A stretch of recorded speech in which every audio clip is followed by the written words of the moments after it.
विधानसभा निवडणुकीपूर्वी भरत गोगावले यांनी अघोरी पूजा केली असा दावा ठाकरे सेनेचे नेते वसंत मोरेंनी केलेला आहे। गुवाहाटीच्या बगलामुखीमधून मांत्रिक आणून गोगावलेंनी पूजा केली असं वसंत मोरे यांनी म्हटलंय। तर गोगावलेंनी रश्मी ठाकरेंवर आरोप केल्यानंतर आता ठाकरे सेना आक्रमक झाल्याचं आपण पाहतोय।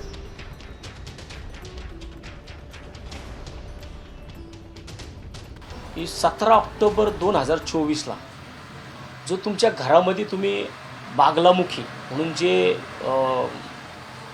उज्जैनमध्ये एक देवीचं स्थान आहे, त्या देवीच्या मंदिरातून जे काही पुजारी आणले होते, 20 नोव्हेंबरला निवडणूक होती आणि 17 ऑक्टोबर 2024 ला भरत शेठच्या घरामध्ये मुक्कामी लोक होती। ही मुक्कामी लोक त्यांच्या घरामध्ये कुणी कशा करता बोलवले होते तुम्ही? तुमचा जर तुमच्या कामावरती विश्वास आहे ना, मग तुम्ही ह्या अशा अघोरी पूजा कशा करता घातल्या घरामध्ये?